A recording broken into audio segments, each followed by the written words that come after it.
मित्रांनो, आपण पावसाळ्यात ज्या ठिकाणी मका हे पीक घेतले होते, ती मका कुटीसाठी, मुरघाससाठी दिल्यानंतर जी शेती आपली खाली झाली होती, जे वावर रिकामे झाले होते, त्या ठिकाणी आपण कांदे हे पेरलेले आहेत. तर आपण बघू शकतो, आता हे पेरलेले कांदे जे आहेत ते थोडे थोडे मातीच्या बाहेर येण्यास, उगवण्यास सुरुवात झालेली आहे. तर हे पेरणी यंत्राच्या सहाय्याने आपण जे कांदे पेरलेले आहे, तर त्याचे जे बांध असतात, वरंबे असतात, त्या ठिकाणी बी पडत नाही. तर त्या ठिकाणी आपण पेरणी यंत्राच्या सहाय्याने कोथिंबीर, आपण ज्याला धणे म्हणतो, ते वरंब्यावरती हे धण्याचं पीक आपण घेतलेले आहे. हे कांद्यामध्ये आंतरपीक म्हणून चांगले आहे, कारण की जी जागा आपली शिल्लक पडलेली असते त्यामध्ये हे होऊन जातं.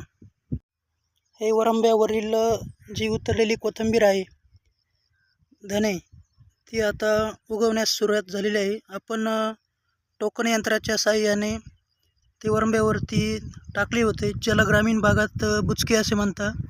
बुचक्याच्या पद्धतीने हे आपण टाकलेले आहे आणि मध्ये जो वाफा आहे त्यामध्ये हे कांदे आहेत. ते कांदे आता छोटे छोटे एकदम 20 ते 22 दिवसानंतर याची चांगली वाढ होईल आणि याच्यात आता आपल्याला तण पण बऱ्यापैकी दिसते. 20-22 दिवसानंतर ज्यावेळेस आपण तणनाशक मारू, त्यावेळेला याची वाढ पण चांगली होईल आणि त्यावेळेला आपल्याला हे चांगले व्यवस्थित दिसून पण येतील. तोपर्यंत आपली कोथिंबीर पण बऱ्यापैकी वाढलेली असेल. तर आपण बघू शकतो, या ठिकाणी थोडे थोडे याचे कांदे हे आपणास दिसायला सुरुवात झालेली आहे.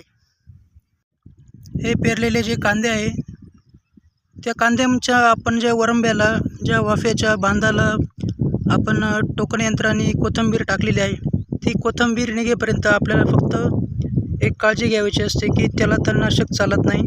ज्यावेळेस ही कोथिंबीर निघेल त्यानंतरच तणनाशकाचा वापर करावा लागतो. त्यामुळे बहुतांशी जर यातले गवत लवकर वाढले गेले तर त्याची आपल्याला हाताने निंदणी करावी लागते, खुरप्याच्या साहाय्याने.